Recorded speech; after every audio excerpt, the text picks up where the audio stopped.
All right, fam. All right, fam. Peace, peace, fam, and welcome. Good morning. Sunday morning with my sister. You know what I mean? We up Yes. in here, and we got a lot of stuff to talk about today. Today. So, Danny, let me just let you get hooked up real quick. So, let me send you an invite so you Okay. can take care of what you got to take care of. Y'all know we got to do housekeeping. So, that's, what we're doing.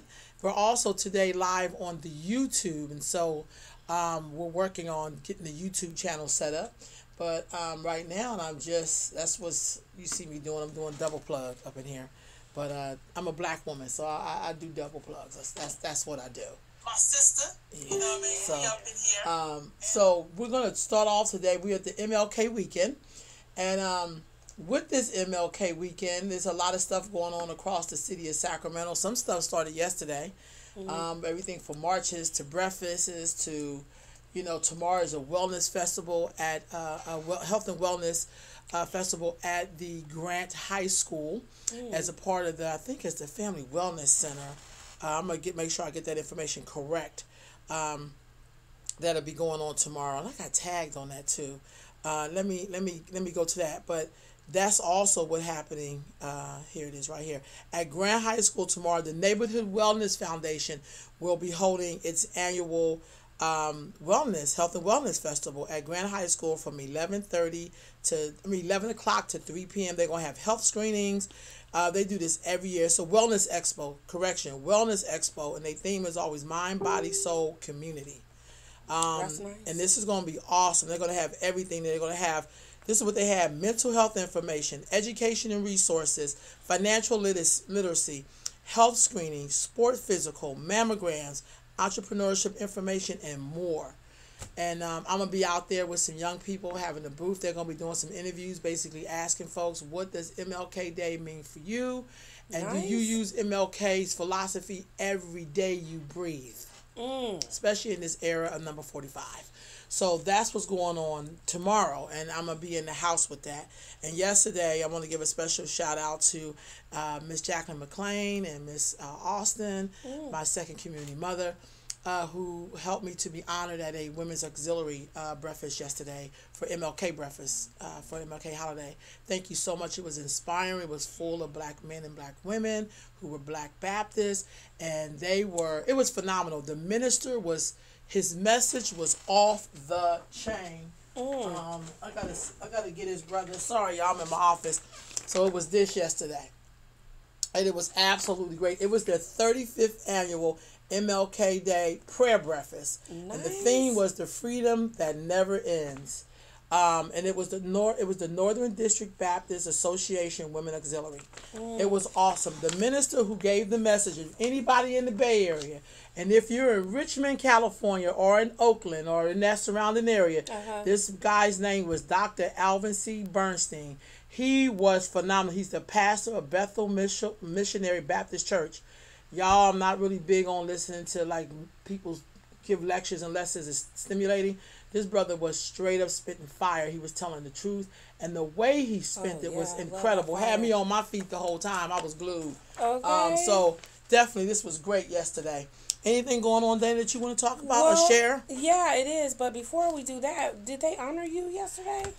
Oh God, yes! I got a community service award. It was nice. I just, I'm like, oh yes, it was awesome. It was a great honor, and it was just nice to be in front of all those folks, and they had young people out there dancing and doing the praise dances and singing, and they had some brothers, older brothers. They were singing, girl. They had pipes. It was nice. We just know black folks. For me, I think what made it feel maybe a little emotional for me was seeing the absolutely beauty of black folks. That no matter where we are and how people treat black folks, there is something special about us. Yeah. And that's what I felt yesterday from the young kids doing the praise dance. They did a little theater. And then seeing the black men sing. Black women, did they sing? Yes, we did. We tore up. But they had some brothers singing, and their voices were beautiful. And then just to get that message. And so that's why you can never keep us down, because that's who we are. We are absolutely resilient. There's no there's no doubt in our mind that we are not the original descendants of this planet, and all things come from us, and we've created everything. That was so obvious yesterday. So yeah, we already got some good mornings from Brother Jermaine, Peace King, peace, brother. Brother Timothy, who just won an award, a mini grant award. Congratulations, King, for all of the good work that he's doing. And then Queen Arabia, Peace Queen, good morning. Peace, fam. So, Ro, I am so happy for you. I really love all of the work and stuff that you're doing, that you have been doing. You've been putting in work. But I just really love what you're doing with the interview series and basically just getting all the information out there, what, just normal, everyday people are doing, the kind of work that we're doing. And so I really appreciate that. I sit and listen to the interviews while I'm at work or just whatever. So I appreciate that.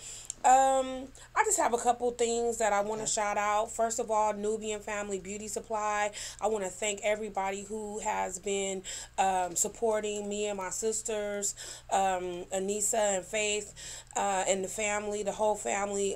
It's just been really good. You guys are just really giving us so much encouragement.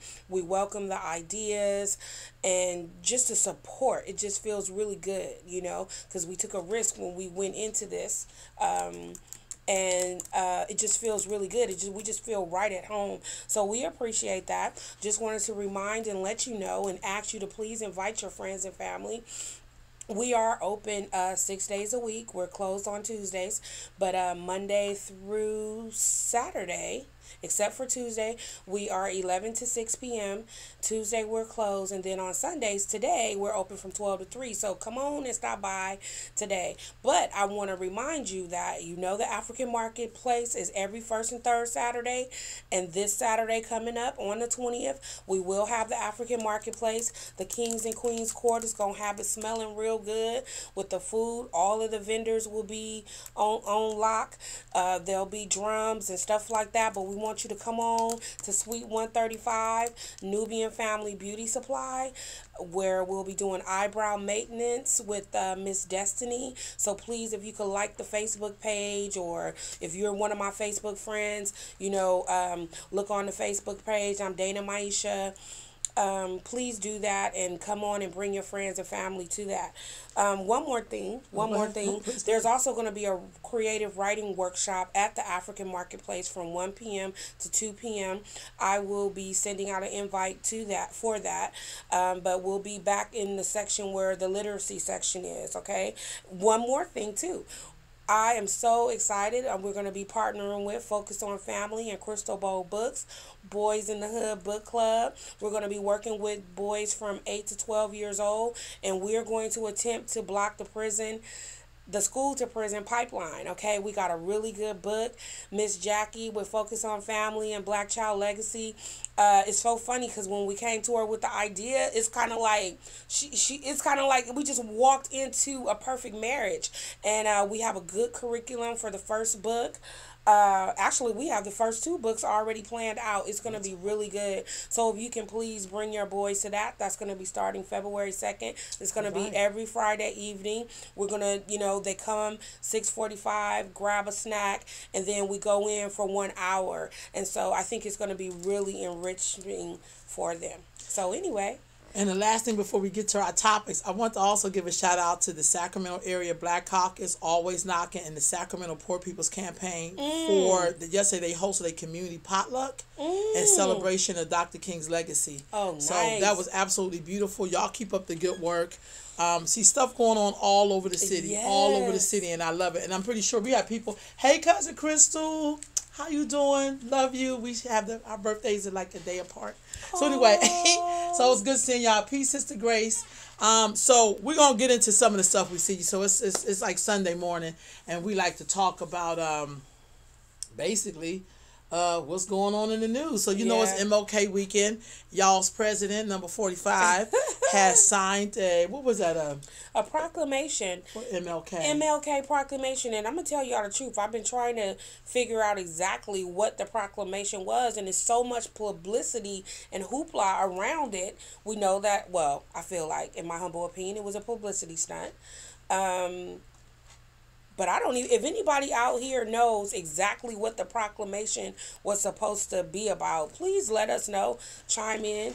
But it was crazy, huh? So here's my truth. I did see some of it, and they had Ben Carson, Dr. Ben Carson, to basically, stand in along with some other black folks around Dr. King. I'm going to be very honest with y'all. I think a lot of people pimp Dr. King's holiday. And so he's no different. So we don't get mad at him because we don't like what he does. We say he's a racist. Most of us work for racists. Some of us are married to racists. Let's just keep it real. Some of our managers are racist. I mean, hell, Don King used to work with the Jackson family. I mean, y'all, come on. And so I don't know how we take this time to call these people black folks standing behind. And I'm not a supporter of the number 45. Please keep it solid. If you check my record. But I feel like we're kind of being hypocrites when some of us stood behind people that put all our black men in prison in the 90s and we act like he was the first black president. I mean, we look like somewhat like hypocrites. I think the best way you show up a man like 45 is to be on your square. To do your business, to live your life like that every day. Yeah. And I feel like those black people that were standing behind him at that signing is no different than the black folks who stood behind President Obama when he did stuff that, symbolic stuff, pimping Dr. King, like every other president we've ever had, including the Clintons and the Bushes. So I think we got to be a little, careful when we start calling people coons and stuff like that. And most of us coon. We coon when we go get jobs. We coon when we're with our supervisors. We do a lot of coonings. And if this doesn't fit you, please don't attempt to put the shoe on. But if it's your shoe, put it on and lace it up. But I just feel like when it comes to number 45, sometimes we get really critical. Like, yeah, was he wrong for calling those people places where they live in shitholes? Yeah, he was wrong. But some of us treat people like shitholes every day. So at least we know what this man says and what he means. I like it when a person be honest about who they are. I love it when somebody be a straight up racist so I know where he's coming from. The dangerous people who sit and smile with us, invite us to their houses, and and then they be plotting behind us, and we be so shocked, like, oh my God, that person was my friend. I think we made great strides when we knew who the enemy was up front, because it taught you how to run and which places to go, and to stay on your square. And I know some people will be pretty pissed off at that, but that was really on my heart. We don't give a damn what number 45 does. I think the immigrants are doing wonderful. Most of them are doing better than African Americans. And when I say African Americans, no disrespect to any black immigrants, but I'm talking about the people who were formerly enslaved in this country. That's an African American. The other black people they come from somewhere. Yeah. So if they're here from, I don't know, if they're here from Haiti, we probably do have a lot in common with Haiti. Of course we do. But there's something very unique about African Americans. So we didn't come here as immigrants to the United States. That's a little different. When you come as an immigrant, you usually come with your culture and your language. You come with something. Right. African Americans, all of that was stripped away. And so we didn't retain any of that to a degree. Right. And so I feel like, immigrants are doing pretty well. They're doing well than most African Americans. And so, all they do is laugh in the man's face because they're doing well. We have Latino parts of the, they have their own supermarkets and banks, and so he won't mess with the Asian, but I'm going to put them in that group too. So, the best way I think we could count on 45 is to be on your square, take care of your kids, volunteer in the community, help people get jobs, help somebody clean up the front of their house, keep your block clean, teach your kids how to have mannerisms. At the breakfast yesterday, the minister said, hey, don't dummy yourself down. Right. Don't let your children, don't you dummy down. That's the best way we could combat 45. Because to me, I don't really care about those Negroes standing behind him. They're no different than all the other Negroes we had standing behind any president we've ever had. And black folks are still in hell. That's what I got to say about 45. What you got to say? Sorry, y'all, I'm a little fired up. No, the only thing that I have to say is that 45 is a motivator to me. Hello. I mean, even before, when Obama was in, I mean, of course, we was happy that Obama was in. It was a black person, and we was happy that we got to, see these images and reflections that look like us. But the truth of the matter is, it wasn't much different. We still need to be on our grind. We need to grind. We need to do our work. We are who we've been waiting for. We need to do it. There's no social program. They help. Don't get me wrong. They definitely help. But it's going to take grassroots individuals and people to just do their work, accept their calling, accept the assignment on their life, and do what they got to do. And then other people too, just support. If I could support and help in any way, I definitely will do it. And if I can't do it, I'll try to find somebody that can do it. I'll tell somebody. I'll definitely tell somebody. Real talk. one of our top issues right now and across our country is gentrification. Ooh, Black folks are constantly being displaced. Yes. From slavery, we had to move from the South, even though we were kidnapped and brought there as enslaved people. I think we have to. Yesterday, I watched another film about the Holocaust. It was very good. I'm sorry, I just like watching film. I love the way Jewish people will never let you forget what the hell happened to their people. I feel like we got to get in that same spirit. And so gentrification, to me, fits in that line. We're constantly being displaced. We can never really own anything. We don't have any federal protections. Like, even the Native people have somewhat of federal protection, even though the white man breaks 500 treaties, he broke every last one of them. But still, we haven't even had any of that. And I think we definitely have the right to have federal protections. But gentrification is a problem. Where are we at on that square? We have enough black people who have resources and finances. Before you talk about number 45 or any white supremacist group, are you fighting to protect, to preserve your community? Or are you fighting to get the hell out to be friends with white people and have their approval? No disrespect to white folks. I hate to throw this disclaimer out there, but I'm an African American, so you have to throw disclaimers out. Yeah. And it's not even for the white people, it's for the black people who feel like, oh my God, it's a bunch of white people. But we know that they're the measuring stick for everybody that's here. They're the measuring stick. So it's kind of like, hey, are you doing what you're supposed to do to make sure we preserve our legacy? You know what I mean? Our communities. Are you doing that? You know what I mean? We have enough resources. We have enough black folks with degrees and banks and bank credit lines of credit, and we just can't wait on Oprah and P. Diddy, and they're like 1 or 2, 4, 10. Okay, let's say it's 20 Negroes that got that kind of pool. You know what I'm saying? But what are we doing? Yeah. So I suggest before you really start talking about 45, make sure you're doing everything you can to sustain yourself. Right. My question today for y'all: do you think black people have enough knowledge and know-how to run their own nation inside of inside of this nation, like every other group has? Latinos have it, Asians have it, you know what I mean? Russians have it, everybody have it. Do African Americans in particular, do we have enough knowledge, know-how, resources, money, finances, a love for self to govern your own nation inside of a nation? Holla at me. I want to know what y'all think. Good morning, Brother Michael. Good morning, Sister Jayvon. Good morning, That's my question. And speaking of Oprah Winfrey, what you think about that speech? I'm going to tell you, the speech gave me chills. And I'm not going to say that I'm this real big, great Oprah Winfrey fan, but she a queen. She a queen. So, of course, I'm going to gravitate towards her and hear what she got to say. It gave me chills. I listened to it about 2 or 3 times. Everybody is talking about it. What gave you chills about it? Could you give me some more? Well, the fact that when she, she built it up, and I love words, so I definitely love her use of language and the way she put the words together. However, it wasn't all that deep, but I just like the way she strung her words together. So when she opened it up and she talked about how it was for her when she was a little girl and she was sitting on her mom's floor as her mom comes home from cleaning other people's homes, and she heard someone announce an award for Sidney Poitier. She said the fact that she saw this black man being celebrated, or this black person, period, being celebrated, that did something to her. And the fact that now, or that night, she won that award, and she was the first. And so I just felt, and I like when she said, when she was talking about women being oppressed by men in power and having to hush and be quiet, and I'm not saying that some women don't compromise their principles and didn't know what they was doing. I'm not saying that. I'm not judging the situation either way. That's not my assignment. However, when she said time is up, it did something to me, because you know what?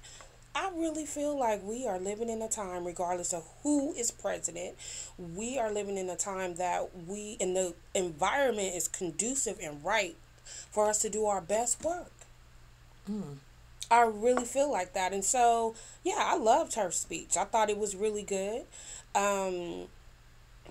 There's a lot of talk about whether or not she's going to run for president, or if she could run for president and stuff like that. I don't know if she is going to run for president. Regardless of who's president, I'm gonna try to make it do what it do. Regardless of whoever it is, I'm gonna just try to do whatever I can on whatever level. But if she does run, I'm definitely gonna support her. I'm gonna vote for her. Right. Sister Jayvon said, black excellence is everywhere. We just need courage. Yes. You know what, Sister Jayvon, that's real talk. Speaking of Sister Jayvon. Because we done did everything. Yes. It says it was lukewarm to me. I was. Oh, now she's talking about Oprah. All right. She said I was confused about the excitement. She's amazing, but I don't think her speech was. For me, it was us attacking. Attaching to the white woman's Me Too campaign as evidenced by wearing black. Okay. Okay, so you know, Jayvon, I'm probably right there with you. I feel like, and this is what I really think about me, Jayvon, and to the rest of y'all out there. And see, I don't even know. No, y'all tell me about the Me Too campaign. Yeah, I don't even know what that is. Oh, no. It's about Me Too. I got sexually harassed my job. Me too, girl. Me too. We do. Black folks do that forever. That's why black women started. Me too, girl. Me too. That's Me Too. We say that more than probably right on. You know what I'm saying? Right. Okay, but I got feel you, like queen. because I grew up. With that conscious hip hop, I am so over being bedazzled by people. Bedazzled for me is when you see that when that African oh God, what was he? Representative basically told that man like we don't need y'all. That excited me. Cause that was like self-sufficiency. From that man in was it Nigeria? Yeah, one of those countries, and I was like, wow, how you gonna tell your oppression?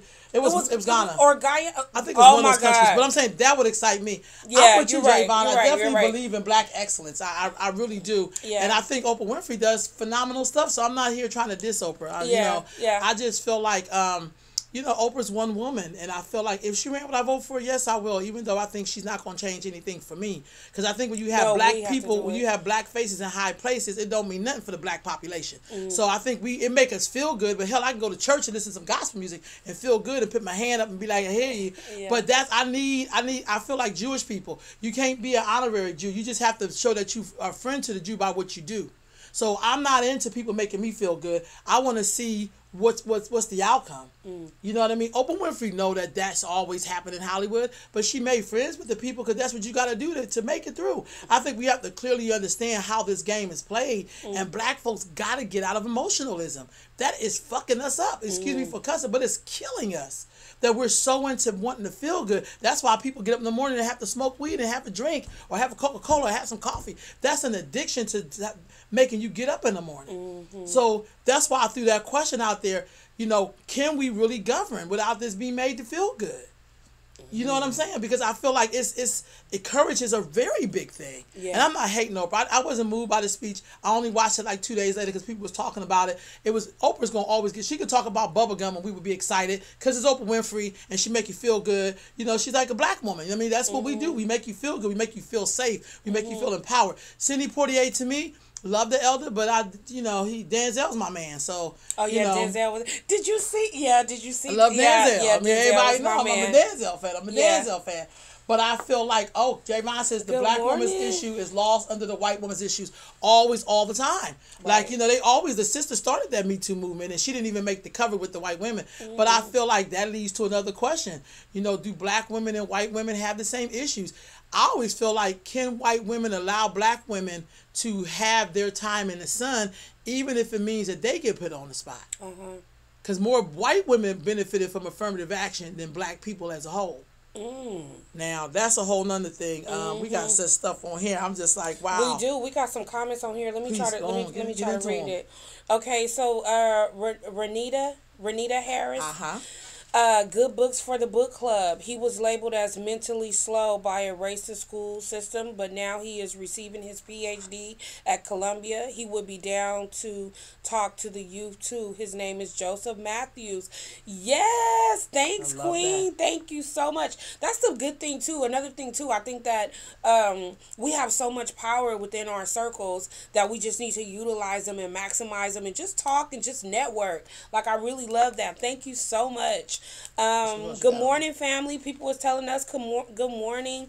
Okay, Passion is saying, wasn't the Me Too movement started by a black woman? I have no. Yes, it was.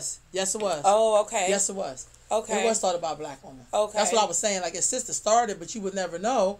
That's like, y'all gonna look up in a couple of years and they're gonna say Eminem was Tupac. I mean, If we don't, I don't want to say stay woke, if we don't pay attention and study history, if we study history, we should already know this stuff. And I don't want to hear, I'm going to tell y'all, I'm one of those people, I don't want to hear we don't know. We have the internet. You can look up to see what dress Kim Kardashian was wore to the thing. You can look up your damn history. Yeah. This stuff is a game. What they playing on us, they developed on our great-grandparents. So come on, y'all, let's use this social media and this internet to learn about ourselves. Right. There's enough clean glasses next to this filthy glass. Yeah. You got to stop picking up the filthy glass because you like tasting filth. You got to clean your mouth out, and so you can be prepared for that clean glass of water.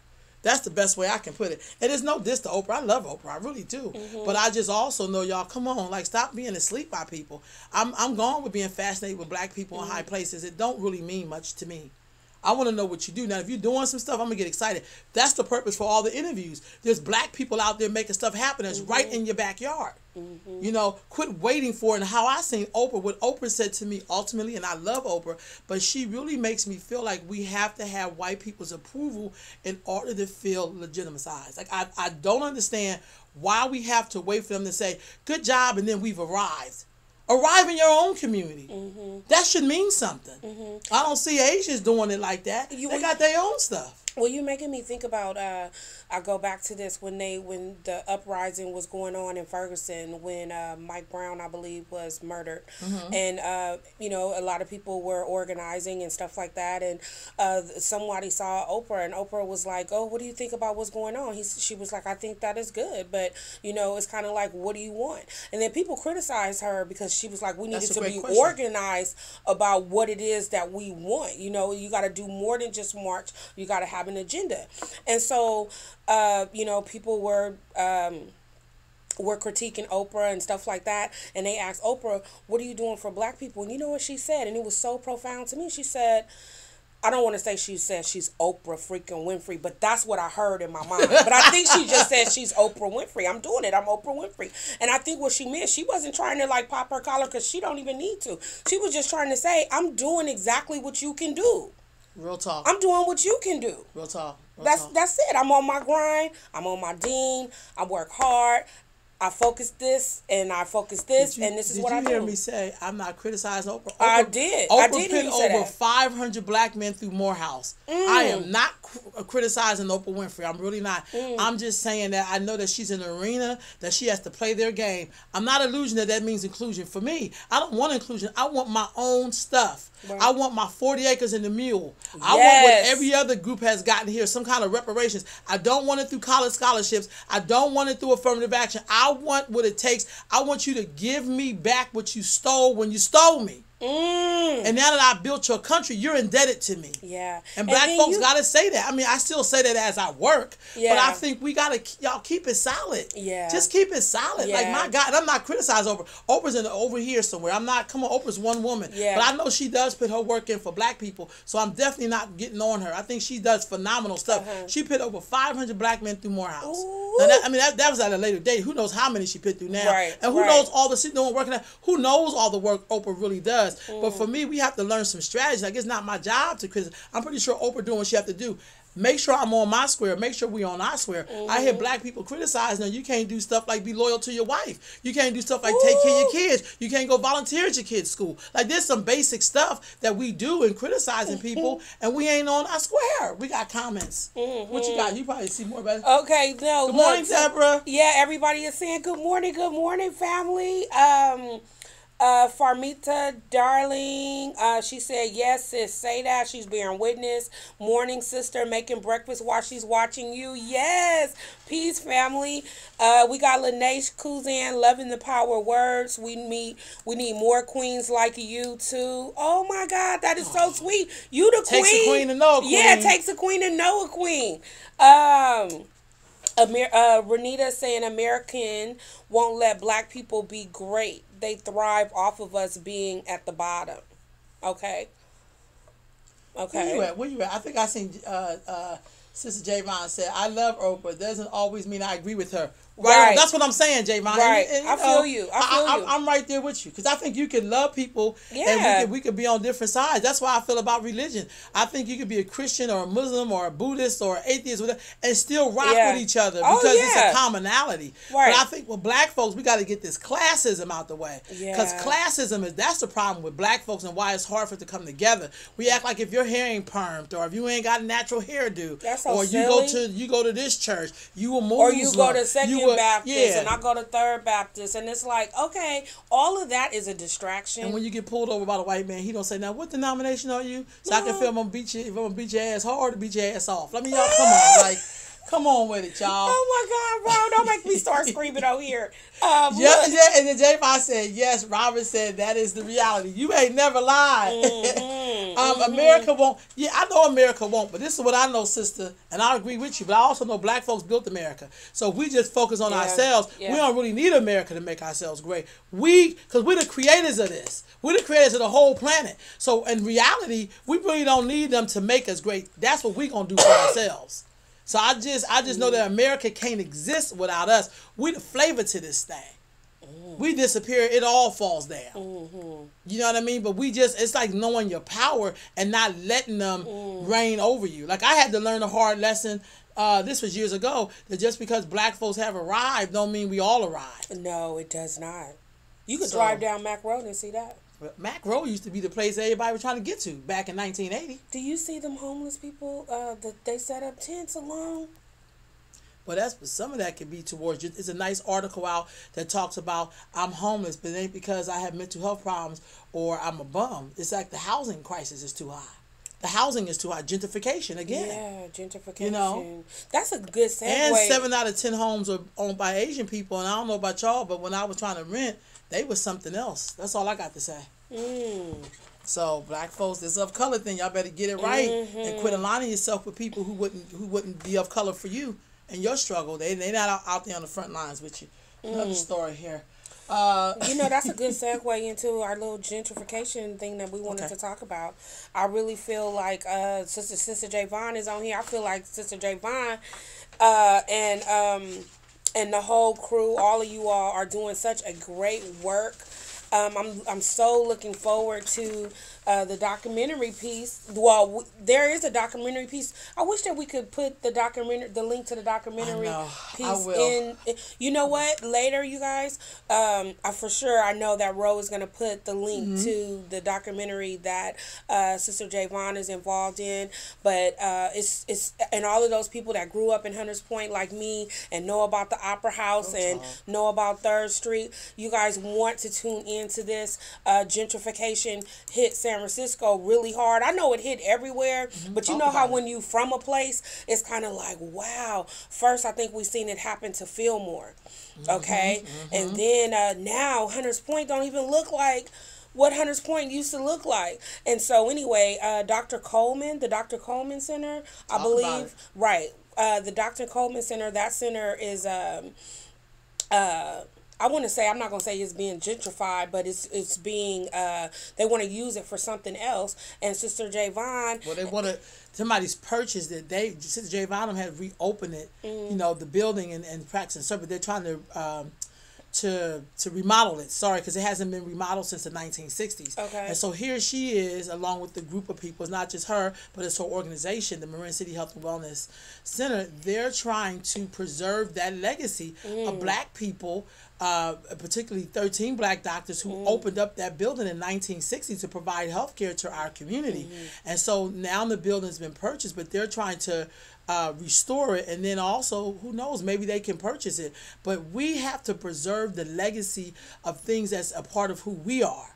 Yes. We cannot stand and wait for people to save us or beg people, whether if it be the Clintons or the Bushes or the 45 to save ourselves, when financially we have enough money to save ourselves like 20 million times over. You know what I mean? And so if you're from that area every year. Yeah, if you're from that area, you should be trying to send your dimes, your $25, whatever you got. Yes. You should be doing that. Churches should be pouring in money. Because Lord knows that their congregation, uses it. I'm trying to get to this one particular video so I can put the link up. Okay. But I'm saying all of that to say, you're right on the money that we need to preserve what's happening in that area. Is there any comments on it that I didn't see? Yes. Okay. While I get this together.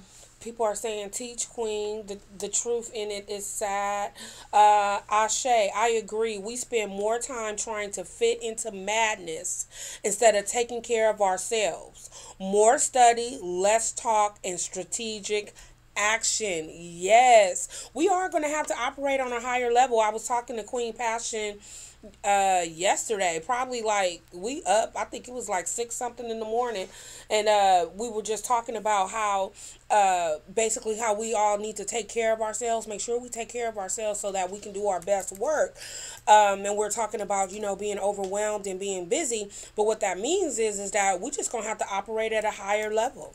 We're gonna have to be more organized and operate on a higher level because there's lots of work to be done. So yeah, more study, less talk, and strategic action. I found that cutting off the TV, because I cut off cable. Not because I had to.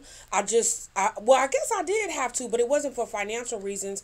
I needed to make that paradigm shift because I really needed to get focused on what it is that I want to do. And so sometimes we just have to reprioritize our time and just think about where we're spending our time and what we're doing. And then we also don't want to confuse movement with productivity. No, I can't. I wish I could say that I made that up, but I didn't, y'all. That's Les Brown. I've been listening to Les Brown, but it was so powerful, so I'm just repeating it. But at least y'all that's know. Real talk, though. Yeah, I had to tell him that's where it came from, Les Brown. But yeah, you don't want to confuse movement with productivity. So we want to make sure that we all are doing our best work and make sure no matter how small the seed is that we're planting, we need to make sure that we're doing that. So, yes, thank you, Queen. So again, the conversation that's coming up, the panel discussion is called Gentrification as a Public Health Crisis. Y'all, right now we're also on YouTube as well. So this is the event that's coming up Thursday, February the 8th, 6 p.m. Get your tickets. This is going to help us to raise that much needed funds to preserve that building, to remodel that building. It hasn't been remodeled since 1960. And then here at the panel. And we got, again, look at these resources in our communities, the San Francisco people. Sister Mary Ann Jones is from Westside Community Services. They provide a lot of healthcare services. She's the CEO. She's also a clinical psychologist and the oldest black mental health center in the country. She's going to be there talking about the effects of public health. I mean, this mental health on gentrification. Why it's a public health crisis. Yes. And then Sister Sheila James, who's with the U.S. Department of Health and Human Services, she's going to be there. And I had a good talk with her. I remember bringing some clips with these women over the next couple of days. But y'all, we are what we need to survive. Yeah. We gotta really talk about this housing. The driving up these housing prices to long-term residents of the Bayview's Hunter Point that are being displaced and separated from the support networks and their family and friends. Yeah. This results in trauma and economical hardship that is causing this public health crisis. Y'all, we got to get on it. We got to go save ourselves. What else can we do? We'll get up on some BS and on some book. We got to go save ourselves. We should be talking about this more than we talking about number 45 and calling people shitholes. Oh, yeah. Let me ask you a question. Yes, ma'am. Because I feel like a newscaster. No, you are a newscaster. Yeah, no. Listen, y'all. I'm going to ask y'all something. And this might sound silly, but I want y'all to just rock with me for a minute. I was thinking about when you said gentrification, I think there are...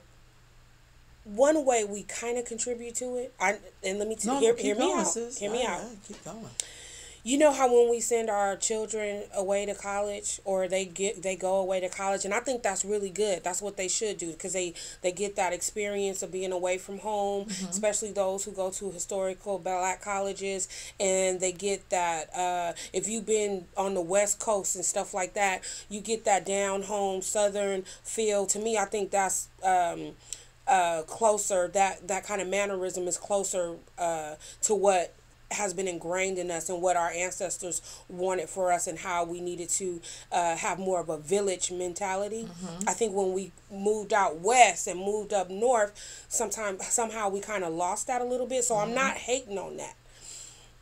But what I am saying is that, if all of our young people right now, they go away to college, and once they graduate from college, if they stay in those locations, what happens to our communities that we raise them in? Like, how can we stay vested in our communities? For those of us that do have property, how do we stay vested? How can we attract people to, no, vest in your community? I always tell my son and my daughter that, I want you guys to get educated. And when you do that, I know you want to have a good life and maybe I know that down south is more attractive because you get more for your money. I get that. Mm-hmm. I totally understand that. But how can we invest in our community? How can we keep those communities vested in? And not so destitute. I think when you invest in something, it's not like you make a big investment with a payment. It's something that you do over time. Mm-hmm. And I think sometimes with us, that's why I said, how do you live your everyday life? Mm-hmm. How are you investing in your community every day, not just in one big purchase? Like some of us had people who left us homes and we sold those homes and then moved somewhere else and then lost that house and then we had nothing. Yeah. Do we pull our resources together and say, hey, y'all, let's buy a house so we can all live in it? That's what other communities do. They all live in a house. Most of us can't even stand some of our relatives, so we know we're not going to live together. But we'll do that if everybody got evicted and we on the same house and we arguing and fighting. So I feel like part of it, our kids do have to go away, but I know that they come back home. When they come back home, are they volunteering when they come home? We do a lot of leisurely stuff. I think part of integration really killed black people because when we integrated with people, and it's different between being integrated and being equal. I'd rather be equal and separated than be integrated and unequal, which is where we are right now. Yeah. And segregation don't mean, I think this is where some of the old people who ain't seen shit get it confused. It's kind of like, I want the right to be treated with respect. That's where equality coming at. That's why we have the gay community talking about equality, equality, equality. They ain't talking about integration. They're talking about equality. I want the right to do what you do. Right. You don't always get that when you're integrated. I want the right to be treated with respect. Right. I feel like we have forgotten that there's some things, there's duty, there's some things you must do in your community. Yeah. We want the right to do all the silly stuff that we think white people do. Yeah. But somewhere along in their communities, because white people, there's a lot of different white people, there's still somebody holding up the base. So you can't have Big Mama out there popping her fingers and kicking it with her 18-year-old granddaughter, and then we're supposed to have stability. Right. So that's a little different. That's a little, integration and equality are not the same thing, and they're really not interchangeable. Because you can get one and never get the other. Right. And so I look at all the other communities that come here, and their kids may go hang out with your kids, but their kids also know they have a responsibility to their culture. Yeah. We don't make our kids have a responsibility. Yeah.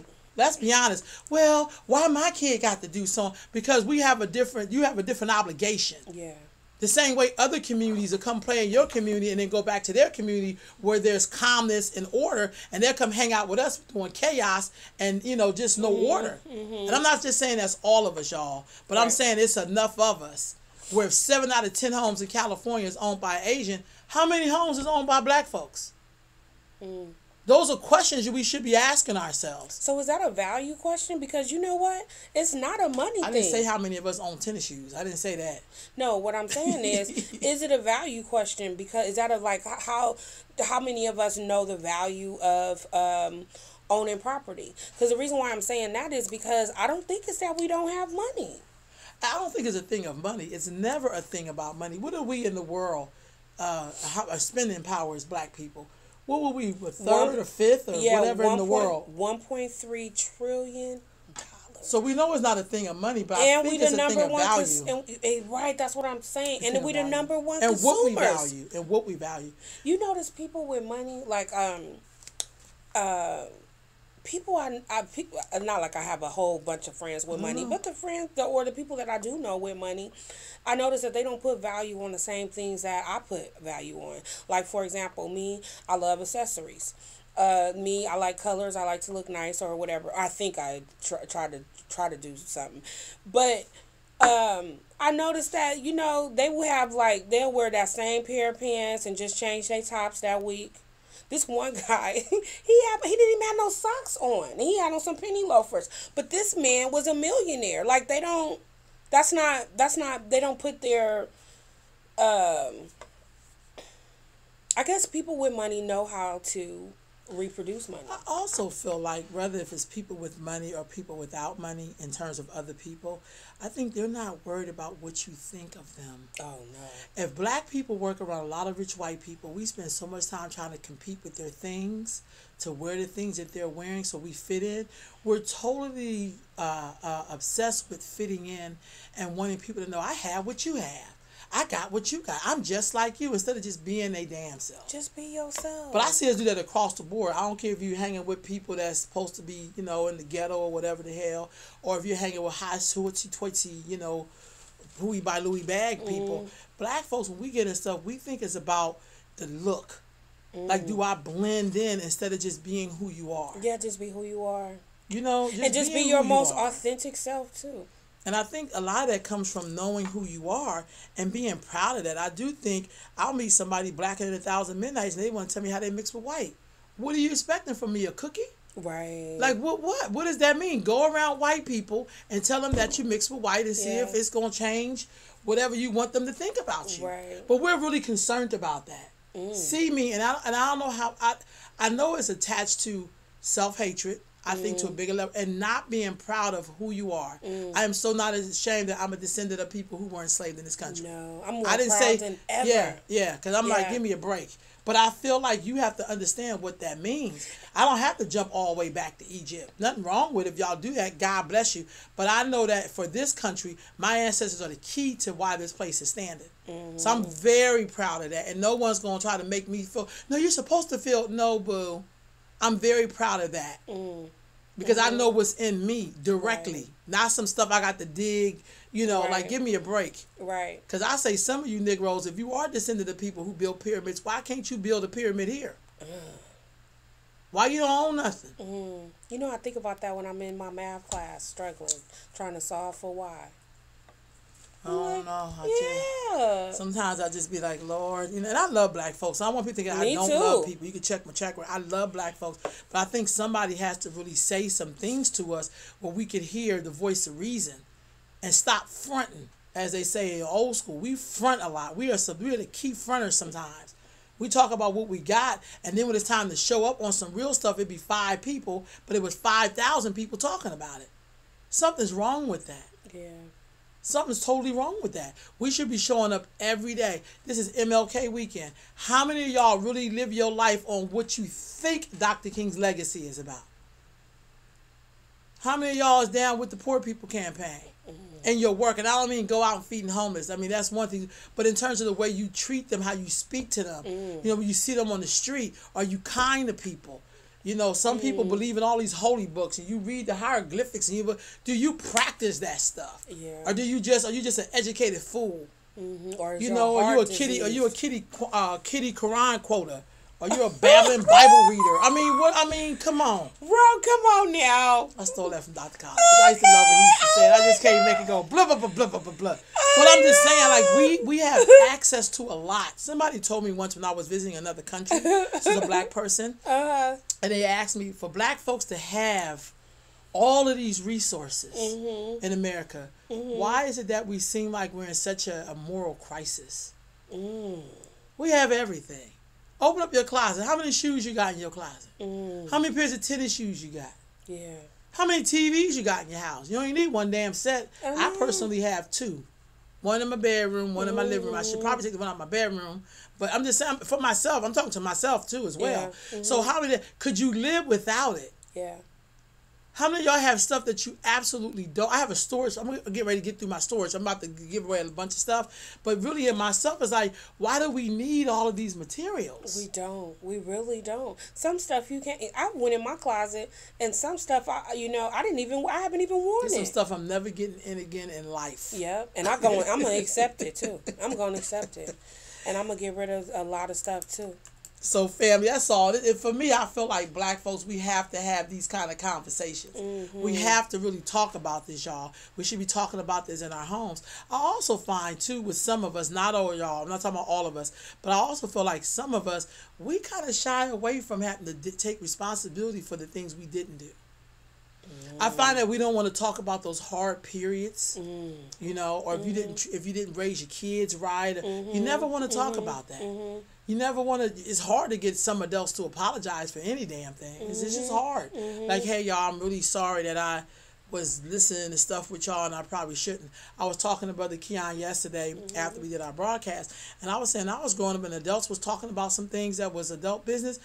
My mama would bust a look, and then her friends be behind her looking at us, and we knew it was time for us to leave the room. Yeah. Because they get ready to discuss some stuff that we shouldn't probably be hearing. Yeah. But I watch people say stuff all in front of their kids. Yeah. I don't hide nothing from my kids. It's like, that's why your kids don't have no damn respect for you. That's why. Because you do this. There's a certain way. I'm a certain way around my peer group. I'm a certain way in front of elders. You know, I'm a certain way with young people. And you don't get the full Londa package all day long. Yeah. I'm a different way when I'm in front of people that I don't necessarily know. You know, I got to study them and, you know, check them out and see if they okay. Right. You know, but those are things I learned over in time and being around people. There's a certain, you know, but we've lost that. Some of us, not all, but some of us lost that. I also try to make sure that I'm including my people, especially when white people show up in the room. Because black folks will go out the way to make white folks feel comfortable, and even if it means alienating black people. I've witnessed that. Most of my professional career. We'll be talking on some real stuff and a white person walk in the room and we immediately be like, it don't matter because it's all the same. We immediately change it up so they will feel comfortable. They don't change up their stuff. They don't. They'll be like, I don't quite understand.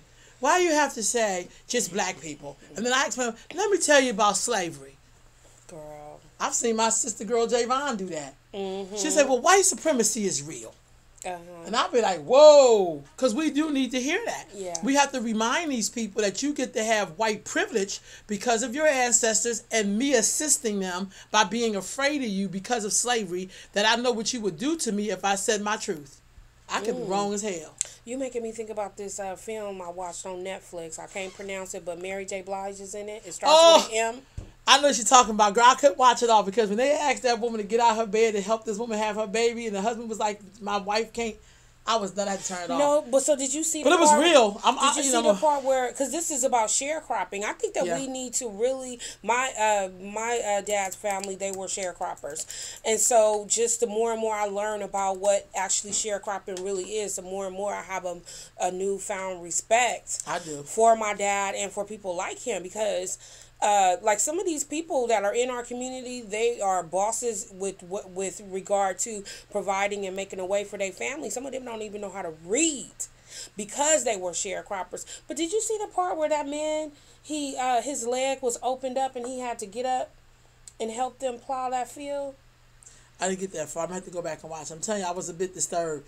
I know it's usually I can watch movies like that, but that, I think in the day I turned it on, I just couldn't watch it on that day. But I do believe in, and that's another thing. I think their stories need to be heard. The same way the Jews talk about the Holocaust and they're going to keep talking about it and talking about it, we should be talking about our ancestors' story and what happened to them. Maybe a reminder for ourselves and for our children so they don't think buying a pair of tennis shoes for $200 is more important than their suffering and dying for them to be here to have that option. Right. We don't talk about that. And I don't know what people say, I don't want our kids to feel inferior. They're already inferior. They're already inferior. Yeah. Don't lie to the people. Right. Tell them the truth. It's I always say it's the way in which you tell a story. Right. That's what you learn from the story. So I'm not saying you are the sharecropper, but in a way they are in your line. They are in your line. They are in your. And guess what? We need to tap into those elders. That's why I love Israel Family Forum. I think I see Queen Judith online, but the art of being able to grow your own food. That is a lost art, you know. And so my hat goes off to those who are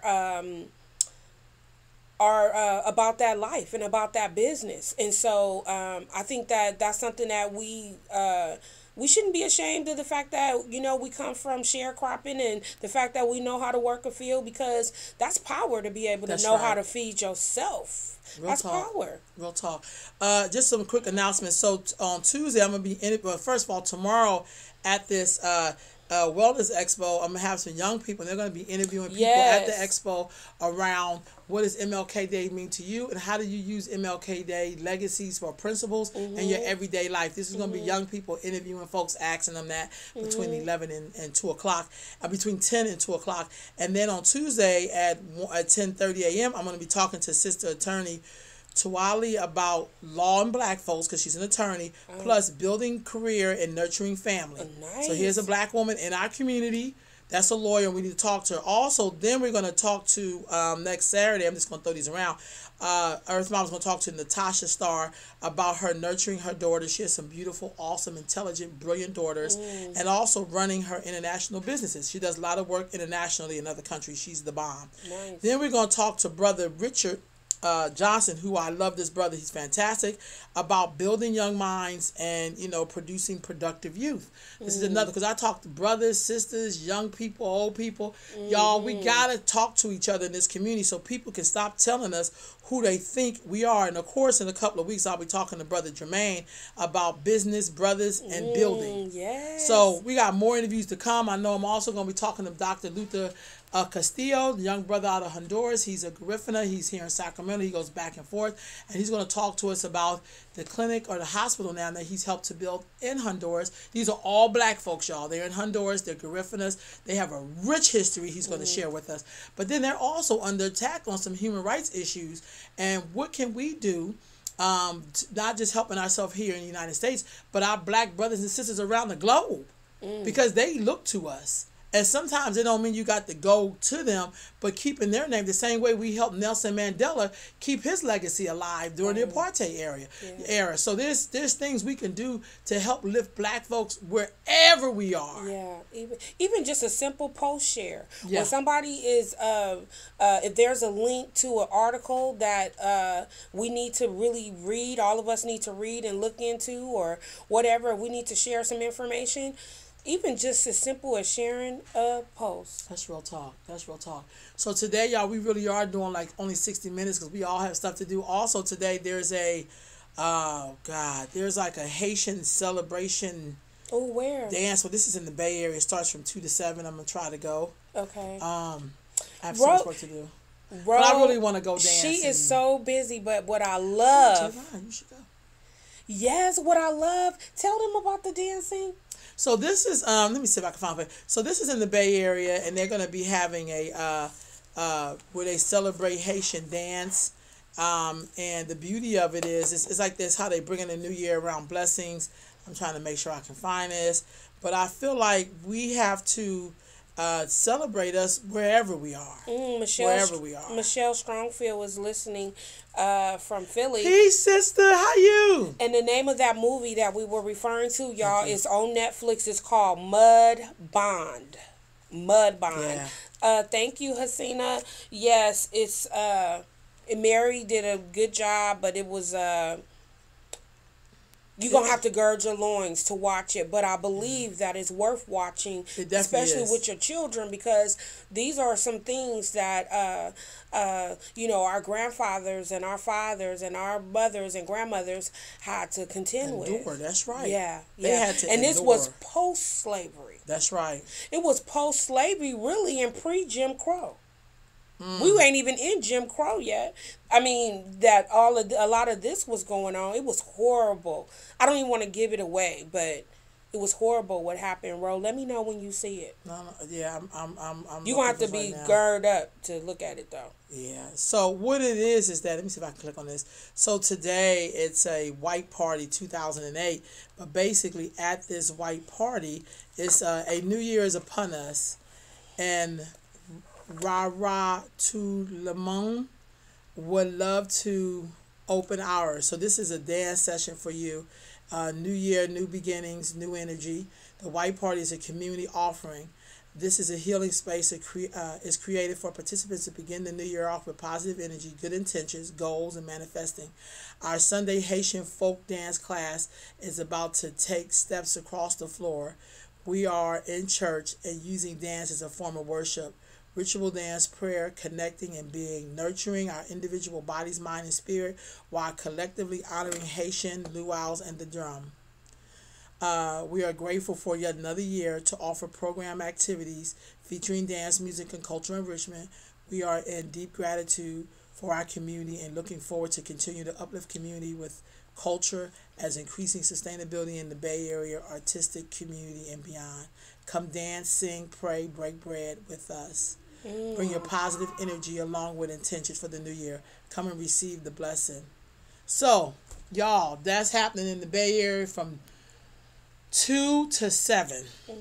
And man, I would love to be in that energy, because I feel like as black folks, we got to do what our ancestors did. Call on the spirit of those ancestors and that energy and the creator, because all of it is the creator, great spirit, Allah, Jesus, Jehovah, whatever we call it. Ma'at, whatever you do. Olodumare, whatever. But I feel like we got to reconnect to those ancestors and get the work in, y'all. We are all that we need.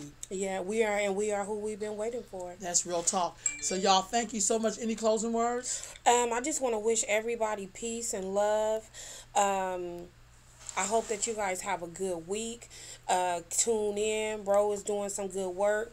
If you see some stuff on Facebook that people are doing, keep continuing to share. If there's anything that you want me to share, if there's anything you want me to post in the beauty supply, I do have partners, but I know they cool with it. Let me know. Shoot it over to me, and let's use our network. Let's use our network.